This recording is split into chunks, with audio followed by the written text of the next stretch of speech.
Recording is on. Bien. Era fácil.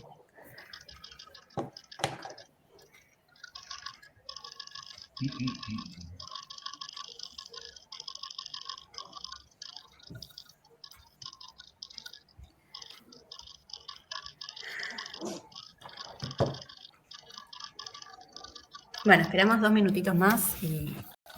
Ah, y falta Clara. Hola, buenas tardes. Hola, Susi. Hola.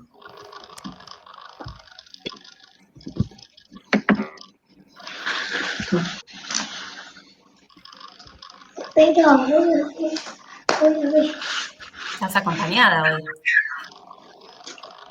A mí la... Sí, sí, sí.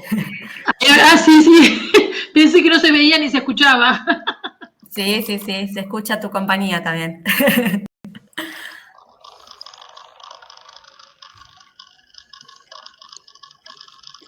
Hola, chiquis.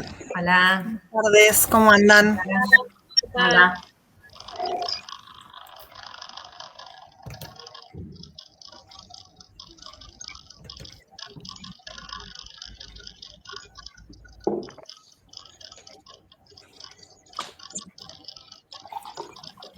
Yo escucho un ruidito como si alguien estuviera batiendo algo. ¿Alguien más lo escucha?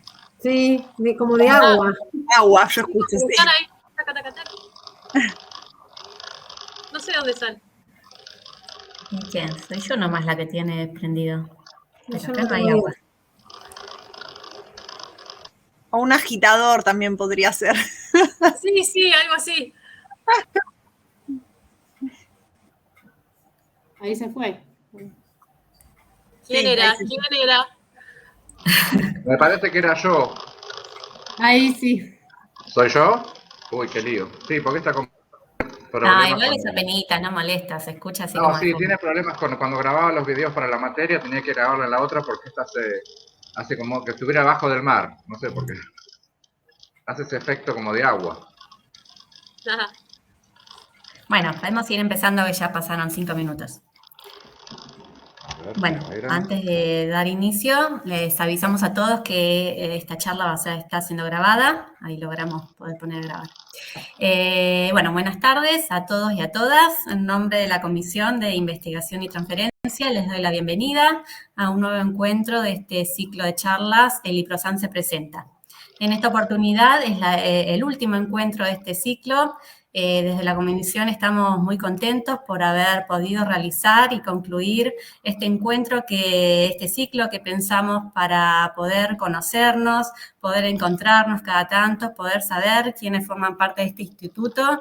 Y bueno, creo que por lo menos desde lo personal me sirvió como para interiorizarme, ¿no? De quiénes somos, qué hacemos, y esperemos que así haya sido para todos. Quiero agradecer antes, por si alguno se va al final de la reunión, la presencia de todos ustedes, de todos los oradores que formaron parte de este ciclo, los oradores, los integrantes de sus equipos y todos los que tarde a tarde nos estuvieron acompañando en este ciclo. Así que muchísimas gracias a todos. Y en este último encuentro contamos con la participación del doctor Jorge Chegoin, que va a ser el primero en exponer, y de las doctoras Julia Fabri y Clara Luani. A todos les agradecemos muchísimo su participación. Les pido que mientras estén las presentaciones nos mantengamos en silencio y sin cámaras para optimizar la presentación, y las preguntas van a ser al final de la charla para poder más o menos ver los tiempos de las presentaciones. Así que bueno, Jorge, si querés empezar. ¿Ahí se escucha bien? Bárbaro, sí, sí. Bueno, ahora empiezo a ver. La ventanita era...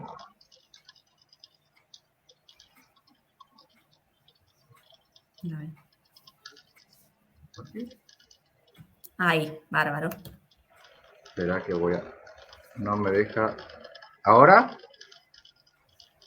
Sí, se ve, no se ve completa, pero se ve. Ah, ¿no se ve completa? A ver, ahí. No, si no la dejo... Sí, igual se ve perfecto, anda pasando. Ahí la dejo, si no la dejo así. Sí, no hay ningún problema. Ahí. Bárbaro, yo la veo. Listo, bueno, lo dejamos ahí, total es lo mismo. Voy a comenzar la charla que va a ser breve, voy a tratar de hacer breve el tema y lo más simple posible. Voy a hablar también brevemente del grupo Parasitología, porque seguramente todos nos conocerán, o al menos a la mayoría. Aquí están el listado de integrantes por orden de llegada, que seguramente nos conocen a todos, o al menos por nombre. Y la última inclusión es la licenciada Lorena Martínez, que ingresó el año pasado y que está realizando la tesis doctoral en parte en los temas que vamos a hablar en esta charla. Este grupo fue fundado por la doctora Sardela, que también Norma Sardela, que seguramente muchos la conocerán, y yo en el año 90, hace muchos años ya, y estaba dedicado inicialmente al estudio de los parásitos de peces, porque en realidad era una continuación del laboratorio de Norma en UNIDEP. Pero en el año 1993 aproximadamente, cuando comenzamos a trabajar en colaboración con el doctor Sergio Martorelli, del CEPAVE, decidimos incorporar el estudio de los parásitos de invertebrados, ¿no? Ya dejando de lado un poco los peces, y en un principio se trató de crustáceos, y luego cuando se comenzó a desarrollar la línea de la parasitología ambiental, comenzamos con los moluscos, porque un investigador norteamericano que aún hoy trabaja, que es joven, que se llama Kevin Lafferty, había propuesto el uso de parásitos como bioindicadores de diversidad y de fluctuaciones ambientales. Y el grupo que él en ese momento, y sigue trabajando con ellos, más recomendaba para el uso de indicadores biológicos eran los digeneos larvales que parasitan a moluscos. Entonces por eso se decidió incorporar a los moluscos. Y ese tema, a pesar de que se trabaja con otros hospedadores, es el tema principal o la línea principal que aún sigue estando en el laboratorio y en la que trabajamos la mayoría. Y en el 2016 el grupo original que trabajaba en la calle Peña se divide y nosotros con el nombre original de parasitología pasamos al anexo Juan B. Justo a pertenecer al IPROSAM y el resto del grupo quedó en el IMIC bajo la dirección del doctor Juan Time con el nombre de Ictioparasitología. Yo les hablé de los digeneos larvales en moluscos como bioindicadores ambientales y de diversidad y abundancia de fauna. Entonces, para poder entender de qué se trata el tema, voy a hablar brevemente de los ciclos de digeneos, que seguramente los que cursaron invertebrados o parasitología ya los conocen. Los digeneos son platelmintos trematodes que tienen los ciclos más complejos de la naturaleza. En general van desde 4 hospedadores hasta un solo hospedador. Y el ciclo más común es el que está en pantalla, que es el de 3 hospedadores, que es el que vamos a dar como ejemplo rápidamente. El ciclo tiene hospedadores definitivos y hospedadores intermediarios. Los hospedadores definitivos son los que portan el individuo adulto o el parásito adulto, el que se reproduce sexualmente. Y los hospedadores intermediarios son los que portan las larvas. Vamos a llamarlas larvas, aunque algunas en digeneo se llaman de otra manera. Comenzamos con el hospedador definitivo. El hospedador definitivo es, para los digeneos, son todos los grupos de vertebrados. Es decir, pueden parasitar aves, peces, mamíferos, reptiles y anfibios, y pueden parasitar todos los sistemas de órganos. Con mayor frecuencia se encuentra en el sistema digestivo en el intestino. Por ejemplo, el intestino de la gaviota, como tenemos en la pantalla. Los individuos adultos se van a fecundar, por ejemplo, el intestino de la gaviota, van a fecundarse preferiblemente cruzadamente para poder mantener la variabilidad genética, y van a desarrollar huevos. Y esos huevos van a ser vehiculizados al medio ambiente con las heces del hospedador. Dentro de esos huevos, que caen al medio ambiente, por ejemplo, al fondo de un arroyo, se encuentra una larva que se llama larva miracidio, que sería la primer larva desde el adulto. Esta larva puede ser ciliada o no. Si es ciliada, va a eclosionar del huevo y va a buscar activamente al primer hospedador intermediario, que siempre es un molusco. Y si no es ciliada, permanece dentro del huevo y es ingerida por el molusco, y ya sea pasiva o activamente, el miracidio, la larva miracidio, se va a ubicar en la gónada o en la glándula digestiva principalmente, y va a desarrollar los siguientes estadios larvales, que pueden ser esporocisto y redia, como pasa en fasciola hepática, es el ejemplo típico de biología animal, o si no solamente redia o esporocisto. La diferencia es que la redia tiene un sistema digestivo y el esporocisto no se alimenta activamente. Y tanto redia como esporocisto dan el estadio que más nos interesa, porque es el que de alguna manera podemos utilizar como indicador biológico, que es la cercaria. Estas cercarias van a salir de las redias y de los cefalocitos por poros de puestas o por rotura del otro estadio larval. Se originan en células germinales de ambos estadios larvales. Y en general, porque hay muchas excepciones en los digeneos, esta larva es nadadora. Se abre camino en los tejidos, por los tejidos del hospedador y sale al medio ambiente generalmente por el pie. Y nada activamente y va a contactar al segundo hospedador intermediario, que en este caso es un cangrejo o un crustáceo. Va a penetrar los tejidos del crustáceo y en este caso se va a ubicar en la glándula digestiva. Cuando llega a la glándula digestiva, pierde la cola, se enquista y da origen al otro estadio que es la metacercaria. Y esta metacercaria luego va a ser ingerida junto con el segundo hospedador intermediario por el hospedador definitivo. Y en el intestino se va a desarrollar en adulto. ¿Se entendió? Bueno, ya sé que están todos sin micrófono, sigo. Recién mencioné a dos estadios larvales que pueden ser libre nadadores, el miracidio y las cercarias. O sea que los dos están expuestos a los mismos factores o a las mismas fluctuaciones ambientales por igual, digamos, los miracidios y las cercarias. Pero a diferencia de los miracidios, las cercarias tienen varias ventajas para estudiar. Son numerosas, porque para dar un número, un caracol puede emitir desde decenas hasta centenas de cercarias por semana. Son fáciles de aislar en el laboratorio porque uno separa los caracoles en frasquitos o en recipientes pequeños y puede observarlos bajo lupa y puede detectar cuál de aquellos caracoles está emitiendo cercarias. Y además son relativamente fáciles de describir e identificar porque se estudian bajo porta y cubre con tinturas colorantes vitales y son fáciles de identificar desde el punto de vista de que son fáciles de adjudicar a una familia. Uno describe una cercaria y puede determinar a qué familia de digeneo pertenece. Y determinar a qué familia de digeneo pertenece, a su vez permite saber en qué grupo de vertebrados va a terminar el ciclo. Es decir, en aves, en peces, etc. Entonces, si yo tengo una muestra representativa de una zona de caracoles, puedo estudiar la comunidad o ensamble de digeneos y si puedo adjudicarle a las distintas especies, al menos a nivel de familia, puedo a su vez determinar un panorama aproximado de la proporción de presencia de los distintos grupos de vertebrados. Es decir, cuánto contribuye cada grupo de vertebrado al ambiente, al ensamble de digeneos larvales. Y esto es importante porque a una ciega, si uno tiene sin información del ambiente, uno puede determinar cuál es la presencia y abundancia, determinando la prevalencia, que después voy a hablar, de los distintos grupos de vertebrados en la zona. Es una aproximación, digamos, no reemplaza a los censos que hacen la gente que estudia vertebrados, pero sí puede ser una herramienta auxiliar en lugares en donde no se pueden hacer censos, o es difícil hacer censos, y además es más económica y es relativamente más rápida.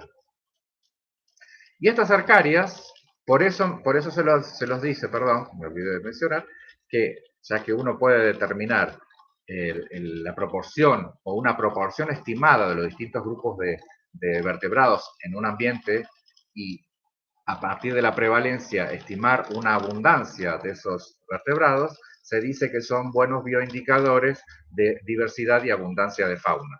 La abundancia de fauna se refiere a los hospedadores definitivos, es decir, puntualmente a los vertebrados. Y estas cercarias, a su vez, están expuestas a factores bióticos y abióticos. Los factores abióticos yo puse algunos, temperatura, salinidad, pH. Uno puede trabajar con todos los que se les ocurre y pueda medir, y luego correlacionar con lo que encuentra con referencia a la estructura de los digeneos, de los ensambles digeneos. Y los factores bióticos, entre los que más influencian la estructura o de los ensambles, es la presencia de superposición espacial y temporal de los hospedadores de los ciclos.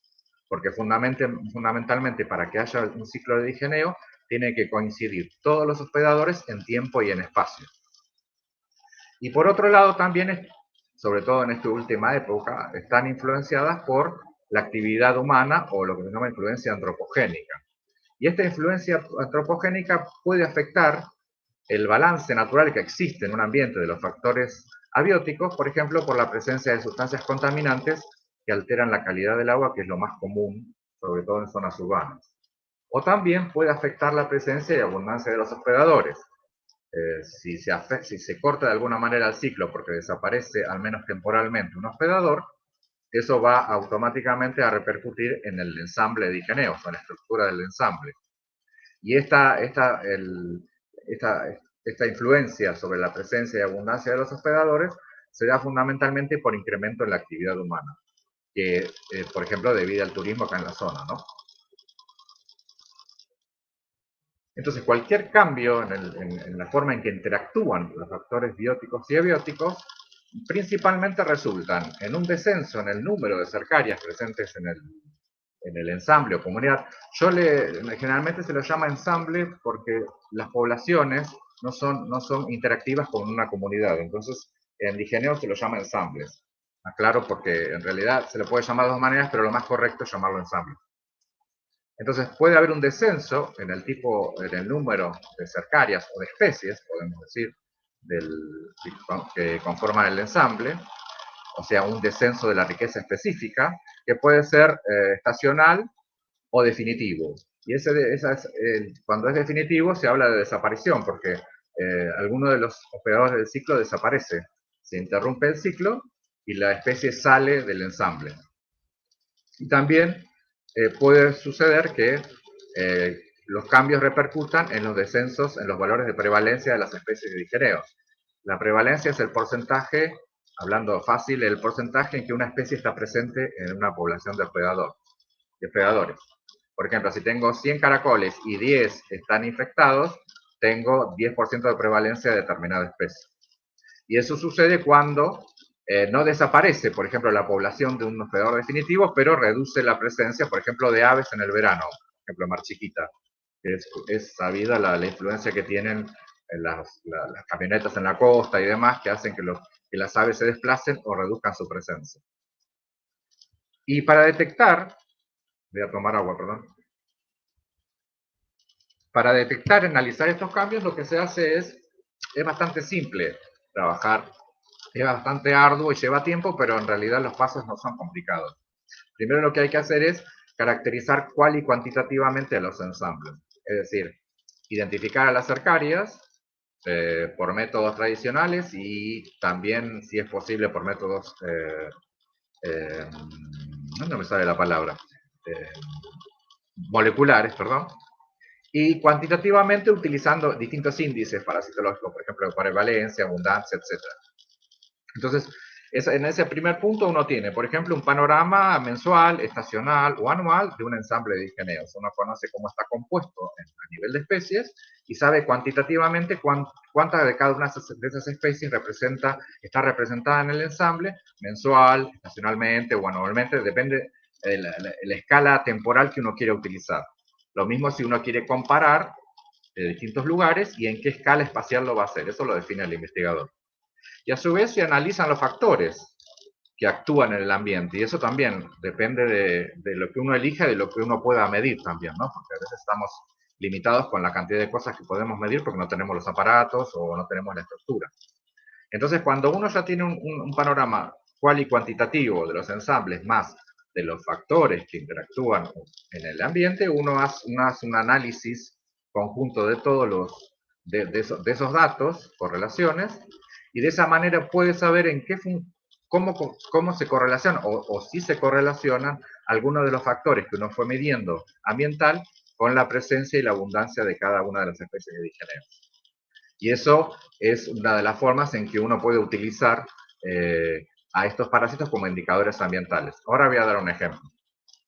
Digamos, por un lado se analiza cómo está compuesta y cómo funciona la comunidad de digeneos del ensamble, y por otro lado se analiza cómo funciona el ambiente, cómo van fluctuando los factores, y después se los correlaciona y se intenta ver si existe una correlación, por ejemplo, con el aumento de la presencia humana y el descenso en el número de tipos morfológicos o en la riqueza específica.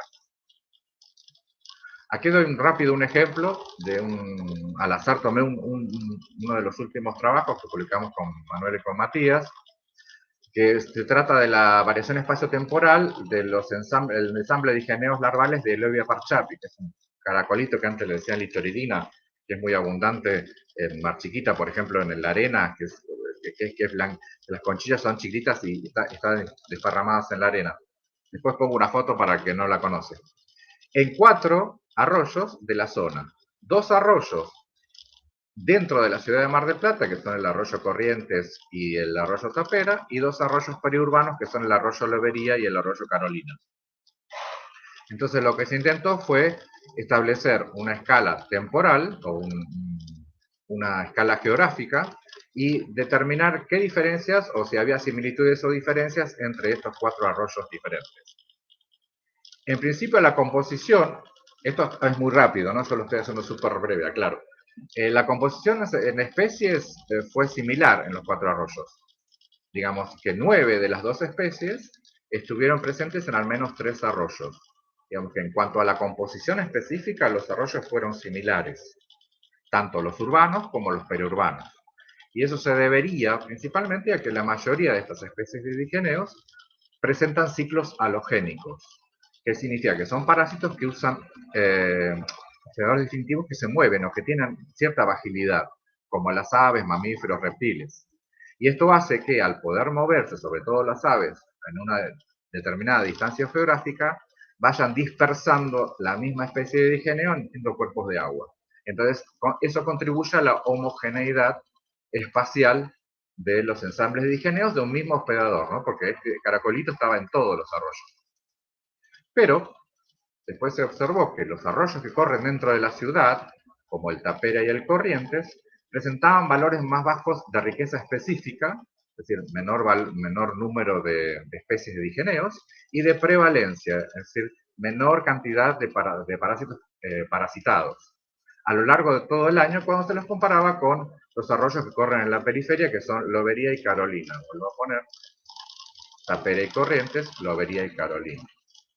Y la conclusión, o lo que se pudo relacionar, es que las diferencias en los valores de riqueza específica y de prevalencia entre los arroyos urbanos y los periurbanos se deberían, uno tiene siempre que hablar en condicional, a diferencias en las características del hábitat propias de cada arroyo, por ejemplo, la corriente, el ancho de cauce, digamos, cada arroyo es diferente, a la alteración de la calidad de agua, sobre todo por sustancias contaminantes y residuos orgánicos, principalmente en los arroyos que están dentro de la ciudad, y a la actividad humana, sobre todo en el verano, que se produce una mayor influencia antropogénica en los arroyos urbanos y también en los periurbanos, pero se observó que mucho más en los arroyos urbanos.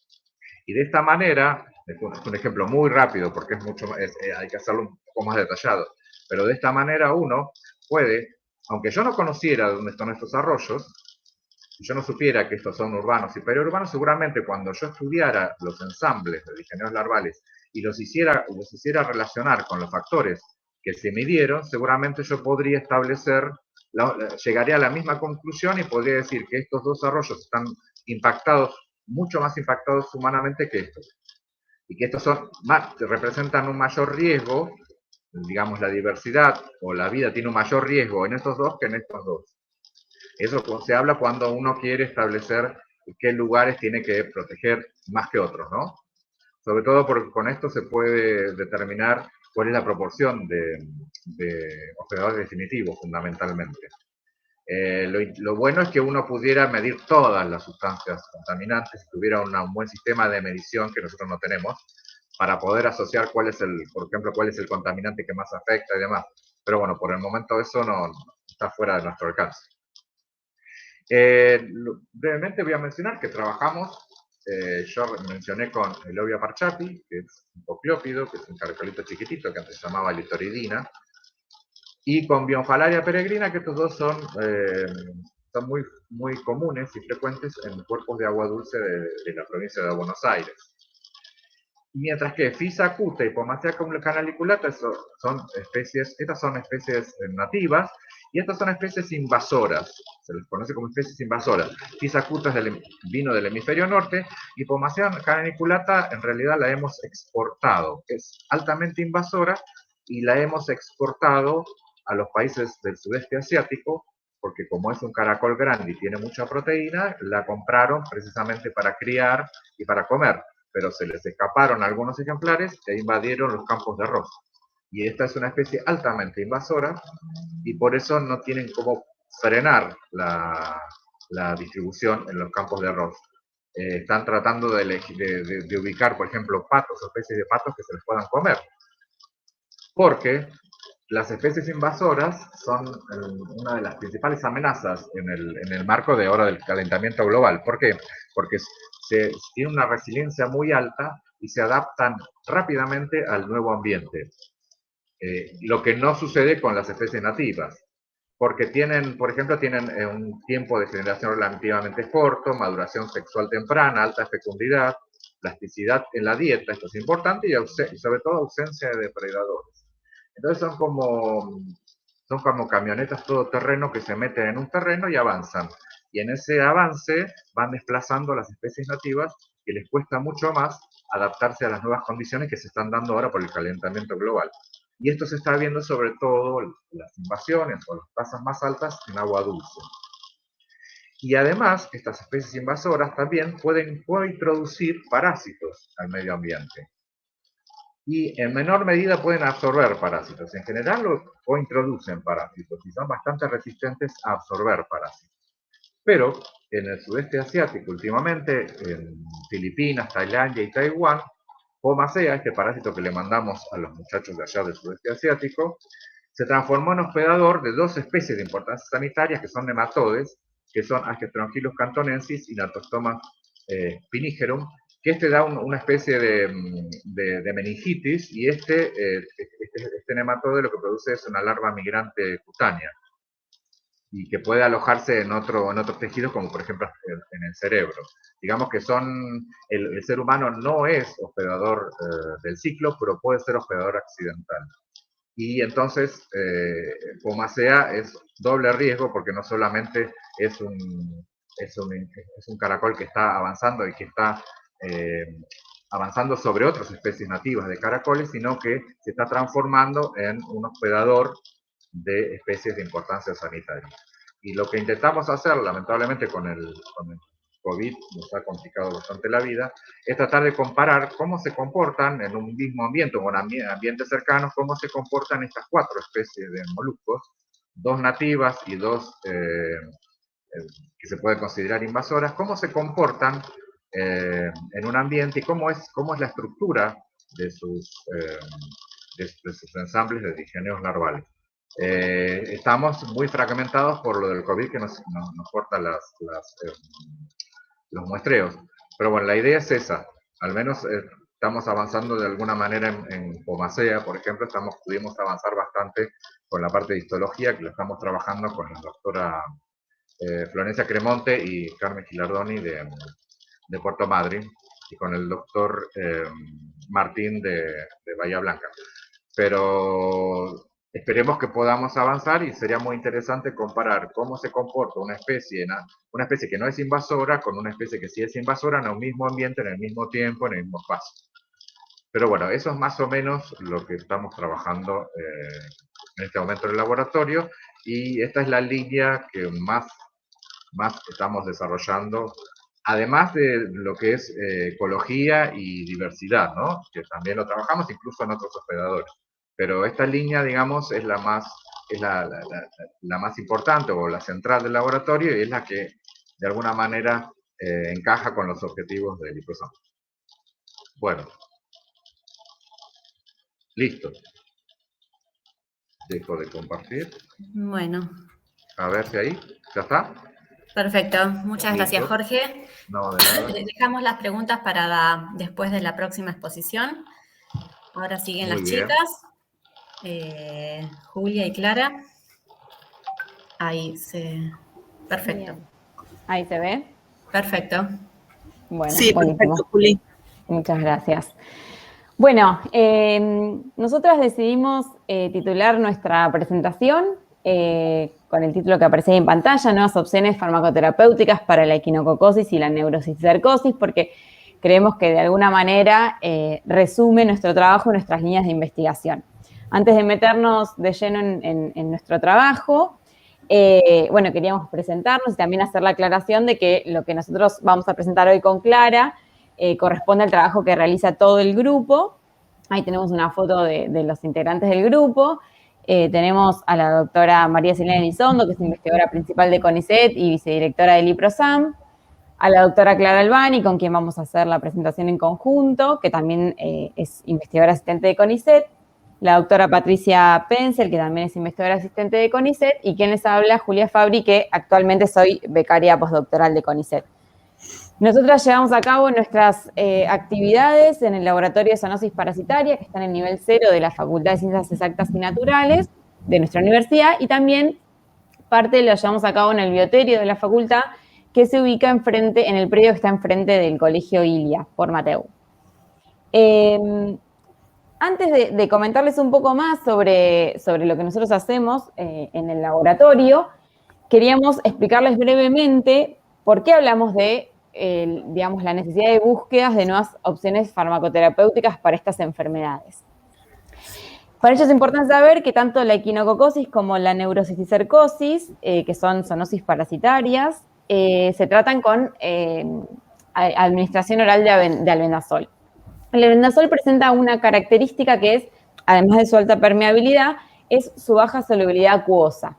Esto lo que genera es que cuando el albendazol es administrado por vía oral, llega hacia el estómago, allí, ayudado por el pH bajo del estómago, parte de la droga se solubiliza y se absorbe, y parte continúa hacia el intestino delgado, donde nuevamente parte es absorbido y el resto es eliminado por materia fecal.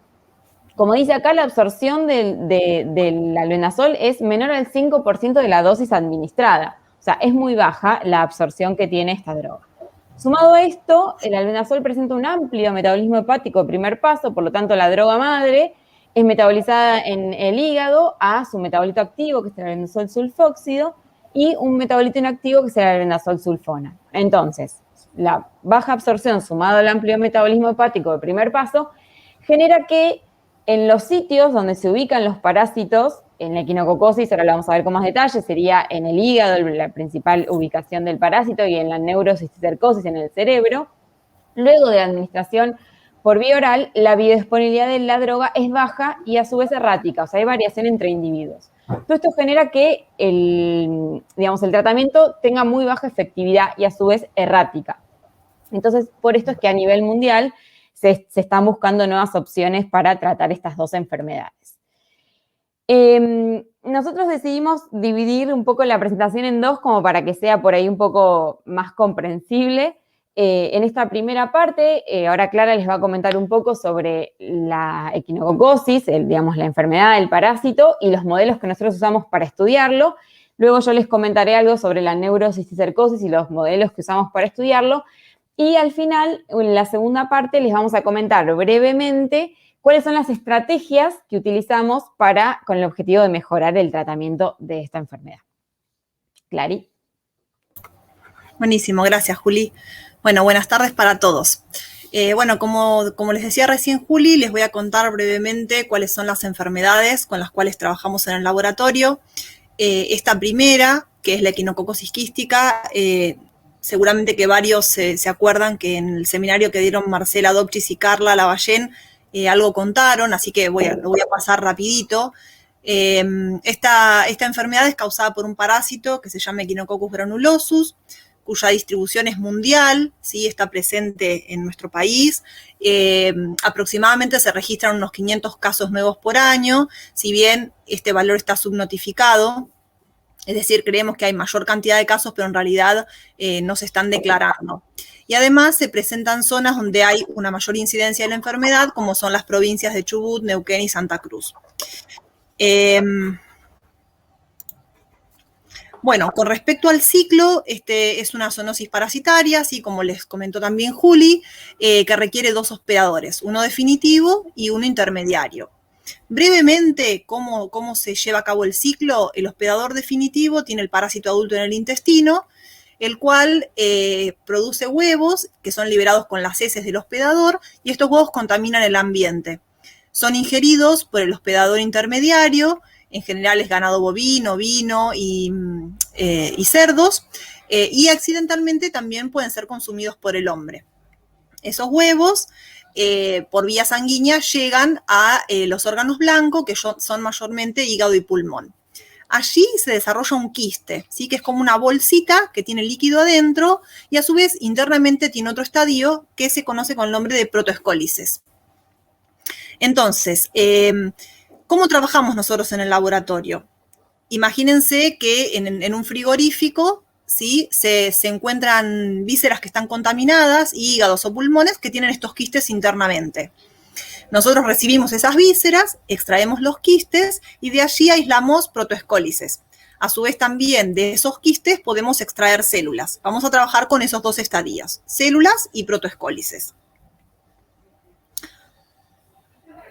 Para eso realizamos dos tipos de abordajes. Experimentos in vitro, en donde los utilizamos para hacer screening de fármacos. Esto lo podemos hacer utilizando todos estos estadios, células, protoescólices y quistes del parásito. Estos quistes los obtenemos al infectar ratones, ¿sí? Y extraerlos del ratón, sacamos los quistes y los podemos también cultivar in vitro para hacer las pruebas de fármacos. Lo que nosotros vamos a medir acá es la vitalidad, por ejemplo, de los protoescólices, utilizando colorantes vitales, ¿sí? Como se puede ver en la imagen ahí que está mostrando Juli, los protoescólices teñidos de azul están muertos y los protoescólices que se ven marroncitos están vivos. A su vez, entonces, podemos ver la vitalidad, y también podemos evaluar el efecto de los distintos fármacos midiendo las modificaciones tanto estructurales como ultraestructurales utilizando microscopía de barrido, ¿sí? Como se ve en el panel de arriba en las células, en los protoescólices o también en una membrana de quiste, ¿sí? Tratado con un determinado fármaco y viendo si, por ejemplo, tenemos menor número de células, si las células se encuentran dañadas, etc. El otro abordaje es llevar a cabo experimentos in vivo, utilizando el modelo murino, ¿sí? Utilizamos ratones, que es el modelo que está puesto a punto en el laboratorio. Para eso tenemos un tipo de infección que es intraperitoneal, ¿sí? Inyectamos directamente los protoescólices en la cavidad abdominal de los ratones, o un modelo que se ha puesto recientemente a punto por la doctora Patricia Penzel y se realizó en colaboración con la doctora Natalia Sciocia, que es el modelo intrahepático, ¿sí? Mediante se hace una cirugía en donde los protoescólices se conducen por la vena porta directamente al sitio que es de mayor, digamos, donde mayormente se encuentran los quistes naturalmente, sí, que es el hígado. Entonces, una vez que tenemos los ratones infectados, sí, están parasitados, realizamos dos tipos de pruebas. Pruebas de eficacia quimioprofiláctica o pruebas de eficacia clínica. ¿Qué hacemos una vez que terminamos los experimentos? ¿Cómo medimos la efectividad, ¿sí? de las drogas? Se puede hacer midiendo el peso de los quistes obtenidos, comparando los controles con los tratados, y también esos quistes que obtenemos, de ahí tomamos muestras y también hacemos estudios ultraestructurales. Una cosa importante que quería contarles es que siempre que hacemos el screening de fármacos, lo que nosotros obviamente vamos a buscar es que sea efectivo sobre el parásito y que sea inocuo sobre el hospedador. Para ello lo que hacemos es evaluar, por ejemplo, la citotoxicidad en células mamíferas y también medimos los niveles de enzimas hepáticas en el hospedador para ver que no haya daño a este nivel. Además, nosotros, todos los protocolos con los cuales trabajamos están aprobados por el CICUAL de nuestra facultad. El otro parásito con el que trabajamos también en el laboratorio es un parásito primo hermano, digamos, de Echinococcus granulosus, que se llama Echinococcus multilocularis. Este parásito no está naturalmente en nuestro territorio, ¿sí? Su distribución se circunscribe al hemisferio norte. Sin embargo, nosotros lo tenemos y lo mantenemos en el laboratorio, ya que tiene algunas ventajas comparándolo con el otro parásito. En este caso, este parásito lo podemos mantener permanentemente haciendo pasajes de un ratón a otro, entonces nos independizamos de recibir material externamente que a veces y en general es bastante complicado, ¿sí? Y además tiene otras ventajas, como por ejemplo que podemos generar estos quistes in vitro, que en el caso de granulosus, como yo les contaba, tenemos que sí o sí infectar un ratón y de ahí recién extraer los quistes. En cambio, en este caso, estos quistes se pueden producir en un solo paso, independientemente de la utilización de ratones, en el laboratorio. Es un poco diferente en los quistes que se producen en el hospedador intermediario. ¿Sí? Acá ven que se simboliza como de otra manera porque el tipo de crecimiento de este parásito es tipo tumoral. Entonces, ese material que nosotros sacamos, que son pequeños quistes, pero que están embebidos en tejido conectivo, lo que hacemos es hacer un homogenato, de ahí podemos aislar protoescólices, lo podemos poner en cultivo y obtener quistes, o también podemos infectar ratones y realizar pruebas in vivo. Después, el tipo de procedimiento de screening de fármacos y las pruebas in vivo es muy similar, por eso no lo vuelvo a repetir, simplemente era para contarles sobre estos dos parásitos con los que nosotros trabajamos.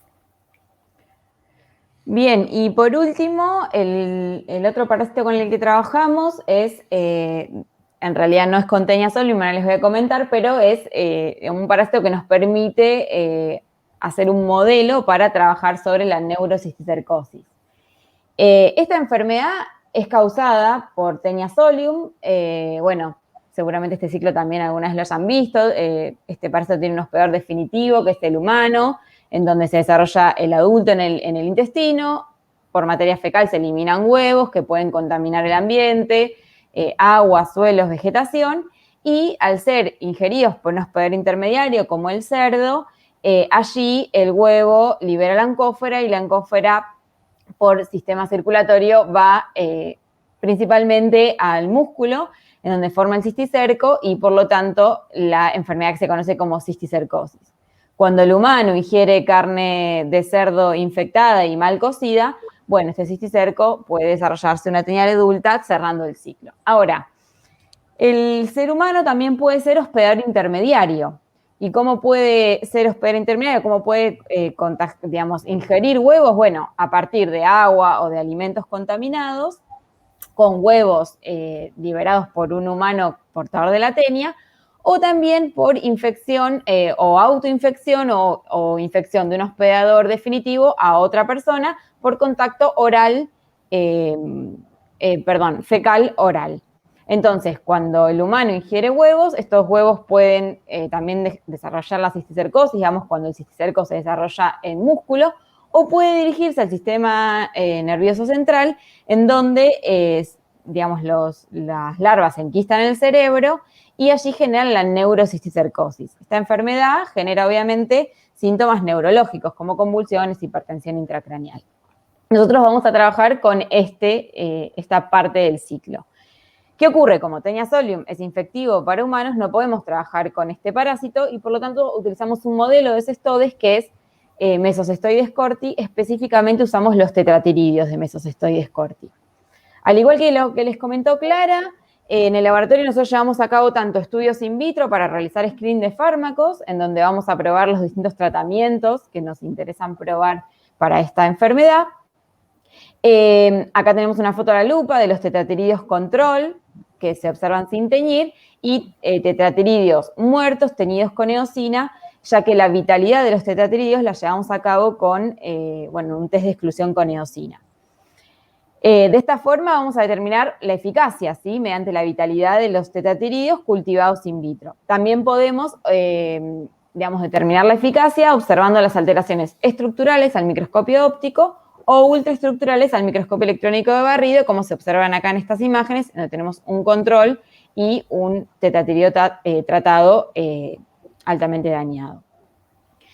También llevamos a cabo estudios in vivo en modelos murinos. En este caso nosotros, al igual que lo que les comentaba recién Clara, a este parásito Mesocestoides corti tenemos la suerte de que se puede mantener en el laboratorio mediante pasajes de ratones y ratas por vía intraperitoneal. Nosotros los infectamos intraperitonealmente y el parásito se divide y de esa manera vamos haciendo pasajes.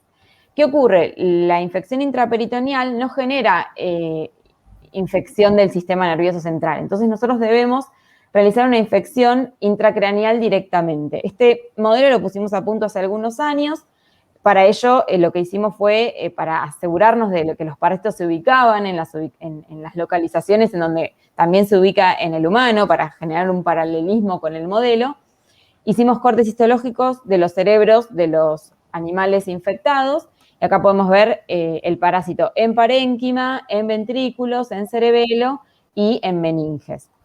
Bueno, una vez que los animales ya están infectados, también llevamos a cabo estudios de eficacia quimioprofiláctica y eficacia clínica, en donde la diferencia es que en la eficacia quimioprofiláctica uno infecta al animal, dosifica, o sea, le da el tratamiento que uno quiere probar, más los controles, etcétera, y luego deja que se desarrolle la enfermedad. En cambio, en el de eficacia clínica, lo que hacemos es al revés, infectamos, dejamos que se desarrolle la enfermedad y luego tratamos con el fármaco o el tratamiento que querramos probar.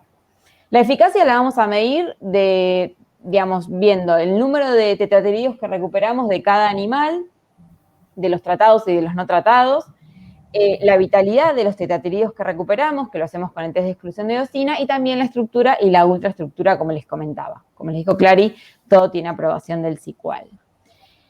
Esos serían como los 3 modelos que nosotros tenemos a punto en el laboratorio y los que nosotros utilizamos. En esta segunda parte, y brevemente, lo que les queremos comentar es cuáles son las estrategias que se utilizan a nivel mundial y que también nosotros lo utilizamos en nuestro laboratorio con el objetivo de mejorar el tratamiento de estas enfermedades en humanos. En primer lugar, les queríamos contar de estos sistemas portadores de albendazol. Digamos, ¿qué buscamos con esta estrategia? Bueno, que el albendazol tenga una mayor disolución, una mayor solubilidad acuosa, que esto genere un aumento de la biodisponibilidad de la droga y, por lo tanto, un aumento en la eficacia del tratamiento. Nosotros, algunos de los sistemas vectorizadores de fármacos, o de albendazol en este caso que usamos, fueron todos desarrollados y caracterizados por investigadores de la Universidad Nacional de Córdoba y de Salta, con quien trabajamos en colaboración. Ellos los desarrollan y nosotros luego los probamos en nuestros modelos. Hasta el momento hemos utilizado nanocápsulas lipídicas cargadas con albendazol y nanocristales de albendazol. Estos se llevan a cabo a través de nanotecnología. Y también hemos probado dispersiones sólidas de albendazol. Lo primero que hacemos para poder llegar a probarlos en nuestros modelos in vivo es hacer estudios farmacocinéticos para ver si realmente estos sistemas aumentan la biodisponibilidad de la droga, porque si no, no tiene sentido tal vez probarlo en nuestros modelos in vivo. Acá, a modo de ejemplo, se llevó un estudio farmacocinético en colaboración con la Universidad Nacional del Centro de la provincia de Buenos Aires, en donde lo que hicimos fue determinar el perfil farmacocinético en plasma y directamente en los quistes desarrollados en los ratones, o sea, en el parásito en sí. Acá tenemos los gráficos de los animales tratados con las nanocápsulas y aquí abajo los gráficos de los animales tratados con la suspensión convencional de albendazol. Y observamos un aumento significativo, en este caso los puntitos negros y las barras negras indican el metabolito activo del albendazol, un aumento significativo del metabolito activo del albendazol, lo cual nos llevó a desarrollar los estudios in vivo. A modo de ejemplo, simplemente acá les mostramos las diferencias en donde al administrar las nanocápsulas lipídicas obtuvimos una eficacia clínica del 91% versus una eficacia del 47% con la suspensión tradicional de albendazol. Lo mismo hicimos para hacer la farmacocinética en cerebros, apuntando más al modelo de neurocistercosis. Este estudio de farmacocinética lo llevamos a cabo en el Instituto Farestaye, en colaboración con la doctora Sandra Medici, que es parte del IPROSAM también. Y esto también es el metabolito activo del albendazol y acá, a modo de ejemplo, les queríamos mostrar que, obtuvimos un aumento del 84% del albendazol y un aumento del 183% del metabolito activo al administrar las nanocápsulas en relación a la suspensión. Todo esto cuantificado en cerebro específicamente, que es donde se ubica el parásito.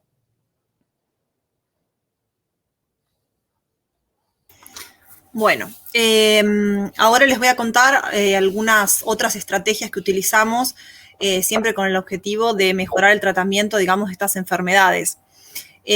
Una de ellas es el reposicionamiento de drogas. ¿Por qué? ¿Por qué pensamos en esta estrategia? es bastante difícil pensar en el desarrollo de nuevas drogas para estas patologías para las cuales la población, digamos, afectada no es económicamente atractiva para la industria farmacéutica. Entonces, una estrategia es utilizar drogas que ya se encuentran aprobadas por la FDA, son conocidas, se conoce su mecanismo de acción, su metabolismo, etcétera, y se intenta probar para otras patologías y ver cómo funcionan. En este caso, brevemente les cuento estos dos ejemplos. Uno es una droga que se llama diclorofem, que es un antiparasitario para parásitos intestinales, que además es bastante insoluble. Entonces, lo probamos con nuestros parásitos y a su vez también se le sumó una herramienta de nanotecnología, ¿sí? Se probaron unas nanopartículas de sílice modificadas con esta droga.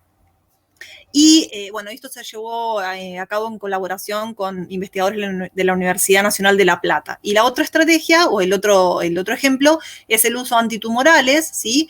Que ya se utilizaban para estas patologías, los probamos sobre nuestro modelo. Esto se realizó en colaboración con la Universidad de Córdoba y la Universidad de Angers en Francia. Primero se probó in vitro y al obtener buenos resultados lo pasamos a nuestro modelo in vivo. Vimos que la eficacia en este caso de esta estrategia fue del 85%. Cuando, como les contaba Juli, más o menos la utilización de albendazol nos suele dar una eficacia de aproximadamente el 40, el 50%. Otra de las estrategias que hemos probado en los últimos años, nos interesamos en la búsqueda de drogas que sean de origen natural, ¿sí? Por eso empezamos a probar algunas herramientas de la fitomedicina. Para esto lo que utilizamos fueron aceites esenciales, ¿sí? Como por ejemplo canela, tomillo, orégano, menta, con los cuales, con varios de ellos, obtuvimos muy buenos resultados. Algunos de estos trabajos se llevaron a cabo en colaboración con investigadores del CIAS, Liesel Gende y Martín Huaras. Además usamos también componentes aislados de estos aceites esenciales, como carbacrol, betamirceno, mentol, y en el caso del mentol particularmente, en colaboración con la Universidad Nacional de Villa María, lo que se hizo fue hacer una modificación, le agregamos, digamos, otra estrategia, que se denomina química medicinal, en donde se busca mejorar sus propiedades farmacocinéticas y farmacodinámicas. Y por último, bastante recientemente realizamos la prueba de extractos de plantas medicinales, que se llevó a cabo en colaboración con la Universidad de Buenos Aires dentro del marco de la red de productos naturales contra enfermedades desatendidas.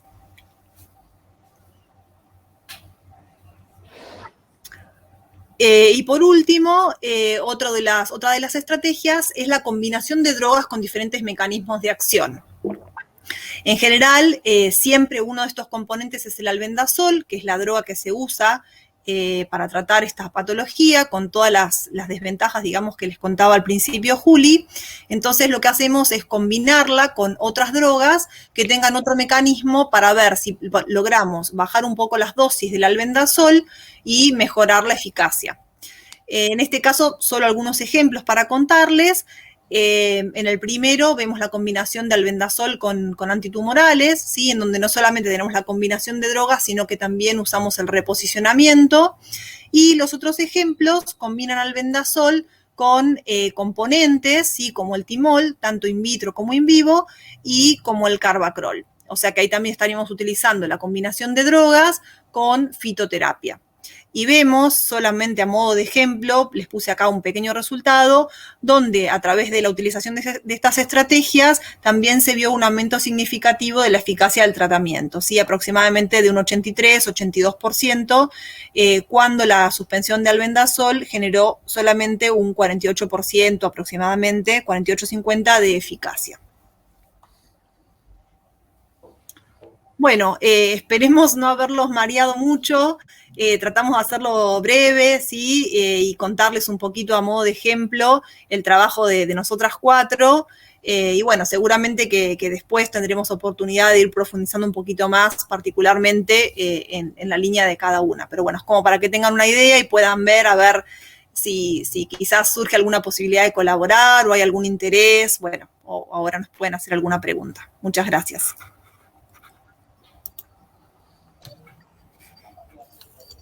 Bueno, muchas gracias, chicas. Súper interesante lo que hacen. Bueno, ahora tenemos unos minutos de preguntas, tanto para Jorge y su grupo, para las chicas.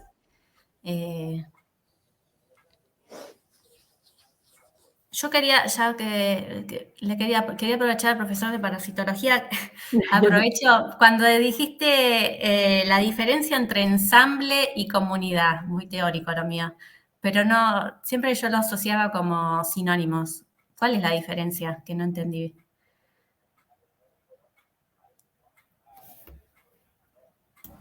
Jorge, estás muteado. Estás silenciado. Perdón. Porque en las comunidades las poblaciones interactúan, en cualquier comunidad que tomes. En cambio los digeneos no son interactivos, salvo que haya competencia, pero muy pocas veces hay competencia entre las poblaciones dentro de un mismo caracol. Entonces se los llama ensambles, porque son poblaciones que están juntas, pero no interactúan. ¿Se entiende? Por eso se llama ensamble. Bien. Es lo mismo, vos lo podés decir comunidad, porque en realidad es una comunidad, un conjunto de poblaciones. Pero la diferencia es que en las comunidades interactúan y en los ensambles no. Eso es. Es un pequeño cosito que usan los especialistas y uno se tiene que Sí, por eso. Yo siempre pensaba que eran sinónimos, no le había notado que había digamos, pero tienen razón, está bien. Bien. Y con respecto a estas especies de caracoles invasoras, ¿se sabe cuánto tiempo hace que están ahí en Mar Chiquita? No, o en la zona? no, pero la ver. supuestamente es autóctona.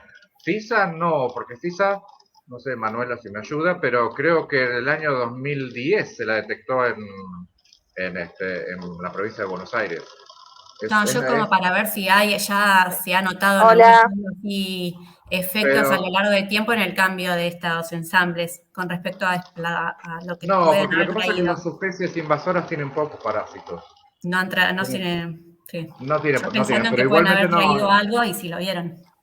Es que no, sí, lo interesante es saber eso, pero tendríamos que, para FISA, sí, yo estoy tratando de ver a ver si tienen en otros lados, sobre todo en Norteamérica, que es supuestamente donde se originó, si se puede comparar molecularmente los parásitos y de la misma familia que tienen, a ver si es lo mismo, una especie similar y demás, si la trajo.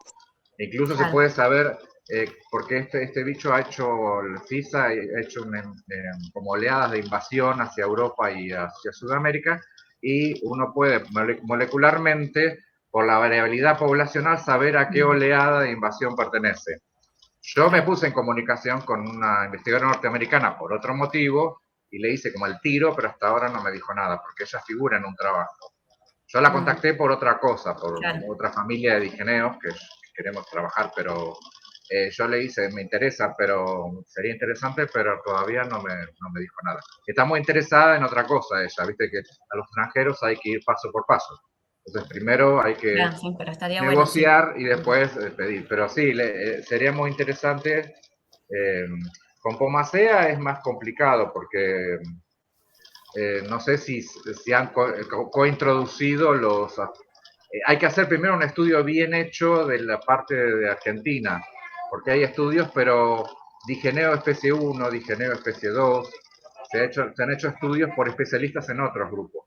Entonces sería interesante identificar bien los parásitos de Argentina y después avanzar en la comparación con los parásitos de Pomacea en otro lado. No es fácil, pero bueno.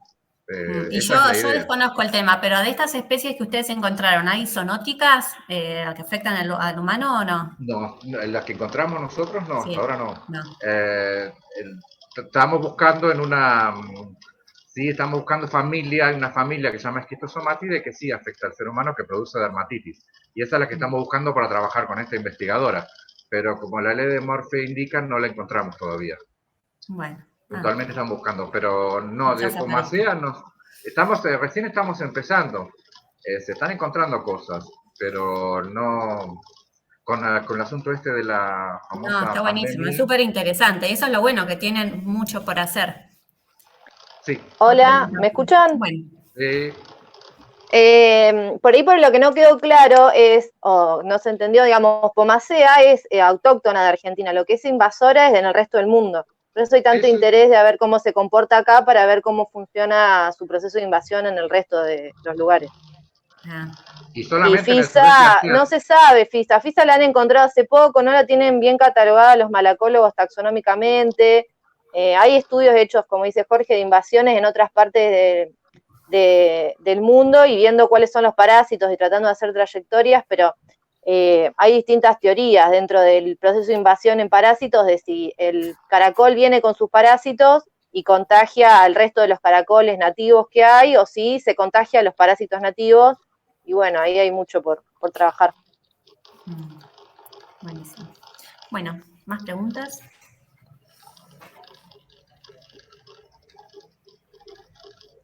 No te escuchas, Susi. ¿Qué tal? No, quería preguntarle a Clara y a Julia un poco cuando hablaba de los aceites esenciales que se utilizaban como el reemplazo del albendazol. ¿Con qué especies se ha trabajado, Clara? Bueno, mira, ahí escucho como un retorno. ¿Ustedes me escuchan bien? Sí. Bueno, a ver ahí. Se escucha como un poquito como un eco. Bueno, con varias especies hemos trabajado, Susi. Ahí las que yo contaba es canela, romero, tomillo, orégano, menta, diferentes especies de menta. Bueno, ahora el extracto ese que probamos últimamente es de stevia, una planta que se usa como endulzante, pero también tiene muchas propiedades antimicrobianas, antiparasitarias. Y bueno, básicamente, no sé, Celi, si vos te acordás de alguno más. El tema es que los aceites tienen una dificultad que es su composición. O sea, cada vez que vos extraes los aceites, tienen una composición particular. Es muy difícil repetir al extraer de la misma planta exactamente el mismo aceite, ¿no? ¿Por qué? Porque la producción de los aceites va a estar influenciada por un montón de factores, incluso ambientales, etcétera. Pero bueno, es interesante. Muchas veces lo que nos pasa es que hay que encontrar como la colaboración, ¿sí? Donde vos realmente puedas hacer esa caracterización. Porque, por ejemplo, en el caso este de los extractos, nosotros tenemos un extracto crudo y si bien de esas plantas se sabe cuáles serían los componentes prioritarios, todavía nosotros no pudimos hacer esa caracterización. Entonces, es como bastante complejo para hacer más exhaustivo, digamos, en el resultado, uno debería tener esa caracterización química, ¿no? Claro, como para estandarizar también las cantidades y los valores que hay que poner. Pero interesante. Muchas veces lo que hacemos, y ahí había un ejemplo que es muy interesante, es cuando uno prueba, por ejemplo, el aceite esencial completo y en el mismo experimento lo probás con un componente mayoritario, ¿no? Entonces, porque a veces puede ser que ese componente mayoritario sea el que cause el efecto, o a veces puede haber también relaciones que sean antagónicas, ¿sí? O sinérgicas, y bueno, hay como diferentes posibilidades. ¿Y qué es el albendazol? Es una droga, es la única droga que se usa actualmente. Y sí, es una droga química, es algo. Sí, es del grupo de los benzimidazoles carbamatos y en relación al modo de acción inhibe la polimerización de la tubulina. Ajá. Entonces muchas veces nosotros lo combinamos con otras drogas que, por ejemplo, afecten la integridad de la membrana plasmática. Entonces, bueno, uno hace que sea más permeable la célula y que pueda ingresar más fácilmente la droga y ejercer su efecto. También ese es otro capítulo aparte y a veces complicado, el estudio de los mecanismos de acción, ¿sí? En donde nosotros tampoco no podemos abarcar absolutamente todo y tenemos que ir interactuando. A veces uno logra como obtener mayores resultados o profundizar más y a veces hay cosas que te faltan. ¿Y tiene efectos colaterales el albendazol, el uso? Sí, no solamente varía, digamos, la efectividad, ¿sí? Que algunas personas, por ejemplo, hay aproximadamente un 50% de las personas que responden adecuadamente al tratamiento, sino que también tiene varios efectos secundarios. Sí, por ahí para completar lo que preguntaba Susana respecto al albendazol, es un antiparasitario de amplio espectro y se usa tanto en humanos como en animales. De hecho, surgió de la industria farmacéutica veterinaria. Ahí se originó y después se empezó a probar en humanos. Y se usa para muchas enfermedades. Pero re interesante con lo de las plantas, con la parte de la fitoterapia, ¿no? Re interesante. Sí, muy interesante. Yo estaba pensando en nuestro laboratorio que nosotros estudiamos las plantas medicinales y muchas de ellas tienen propiedades antitumorales, así que ahora que sé en lo que trabajan, voy a prestar atención estudiando si llegan a tener ese tipo de propiedades, porque bueno, se pueden hacer cosas.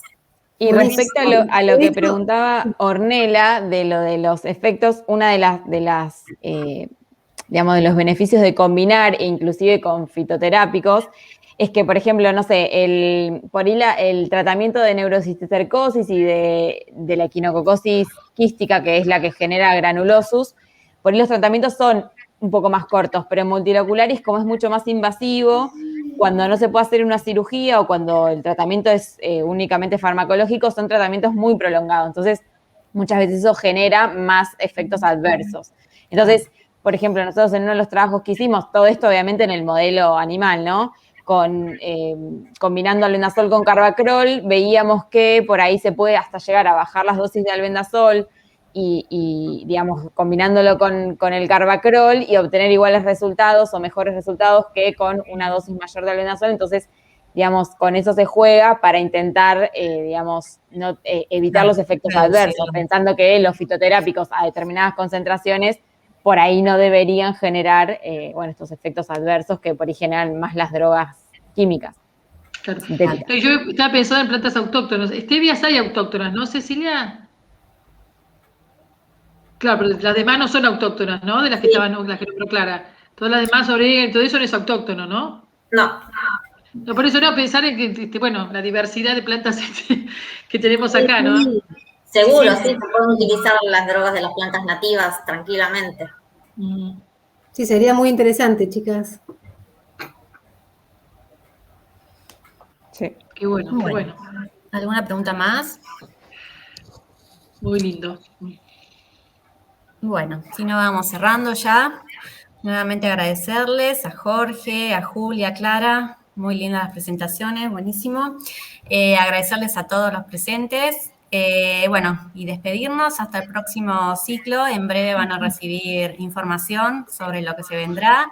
No solo ciclos organizados por la Comisión de Investigación y Transferencia, sino los invitamos al ciclo que se inicia en septiembre, organizada por la Comisión de Extensión.